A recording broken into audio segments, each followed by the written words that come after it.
10 extreme cheapskate scenes you must see. Number 10, BYOB wedding. When weddings are usually one of the happiest moments of the bride and groom's life, with an extreme cheapskate, everything is made into a nightmare. Shelley Watson, a self-proclaimed cheapest mother of the bride, is persistent in only spending $1,000 on her daughter's wedding. She accomplishes this goal by asking the guests to BYOB, or bring your own food to their wedding. Not only that, but she also uses a high school gym as the wedding gala. She borrowed a fake cake as their display cake, baked their own boxed cake mix for the real cake, got their wedding dress that has rat pee all over it from a pawn shop, and as a cherry on top, she is an ordained minister, so she could officiate her own daughter's wedding, saving her $300. Let me say, if I were the groom, I would be so embarrassed. Number 9, serving roadkill. Sometimes, when you are driving along a highway, you might see roadkill and feel a little pity for them, how their lives were cut short of their maybe long lives. Now imagine them being one of your dinner meals. Extreme cheapskate couple Vicky and John with their 5 kids have made the road as their supermarket. After passing up a rotten corpse of a fox, they settled on a better looking rabbit they found down the road. Not forgetting some garnish, they also picked some wild weeds to be also cooked with the roadkill. Not being greedy on their findings, they of course invited a few friends to feast on the roadkill rabbit. Let's just say their friends were more than surprised when they knew it was roadkill. Number 8, eating other people's leftovers. When you think eating roadkill was bad, what about eating other people's leftovers? Stephanie Rivers is a flight attendant that takes airline leftovers. Foods that were discarded by the passenger or a pilot are taken to be eaten at her home. These foods range from a panini sandwich to some pasta. She even takes leftover mixed nuts from the first class and puts them into a jar. To be honest, if I were in her house, I wouldn't even dare to open those. Number 7, eating food from a dumpster. There must not be anything worse than eating other people's unsanitary food.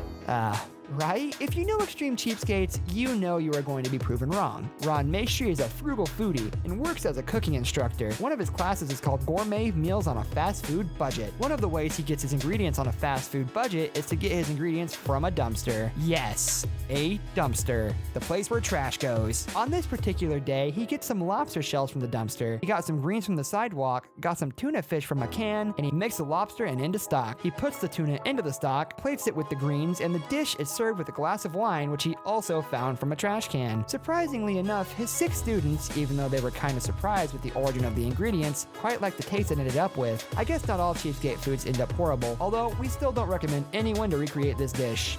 Number 6, serving other people cat food. So from roadkill and leftovers to the dumpster, there must not be anything worse than the dumpster, right? Well, rather than buying human foods intended for humans, a multimillionaire cheapskate by the name of Amy Elizabeth is even too cheap for that. She serves her guests and even her ex-husband that does all the cleaning around the house cat food. Yep, cat food. Yuck. I can't imagine serving the guests cat food, even though her friends seem disgusted by the fact her ex-husband doesn't seem to mind the taste of cat food. That's an easy pass for me. Number 5, drying and reusing paper towels. When you wipe your table or wipe your nose with some paper towels, after you're done using it, the first thing that comes to mind is to throw it away, right? But not for Roy Haynes. He just reuses everything from paper towels, paper plates, and even his dental floss, which Roy also got for free from the dentist. He claimed that he saves about $100 a year from paper towels alone. Number 4, making your own moist towelettes. When an extreme cheapskate needs some moist towelettes, they will always find a way to make it cheaper. Well, that's the case for Apple Malatio, the cheapest mom ever. When she needs moist towelettes or baby wipes for her daughter, she would just soak some paper towels in the water and call it a day. Look, I'm no expert, but I don't think that's how you make moist towelettes. Number 3, not using toilet paper.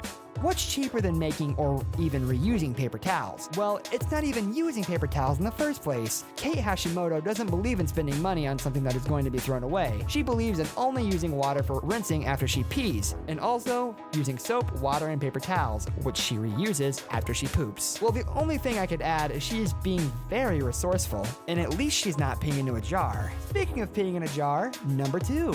Peeing in a jar. For an extreme cheapskate, the simple act of going to the toilet can be further optimized to be even cheaper. To save on the water bill, Victoria Hunt pees in a bottle to reduce the number of flushes she needs to do, thus lowering $10 on her bill. To not waste her bodily fluid, she also composts it, aka pouring it out in her garden. Even when her boyfriend that she has been dating for a year moved in as a test run, she asked him to also pee in the bottle. Yikes, I have a feeling that relationship won't last long. Number 1, regifting family items. After all 9 of those cheapskates, you can't assume an extreme cheapskate would even imagine giving other family members presents. And you'd be right. Sarah doesn't believe in giving, so she gives back items she stole from her family, items that include sunglasses and even her sister's purse. But it wasn't too bad because she did buy some new items from the recycling dump that includes an alarm clock and a foot massager. The only thing I can say is, that's a unique way to celebrate Christmas.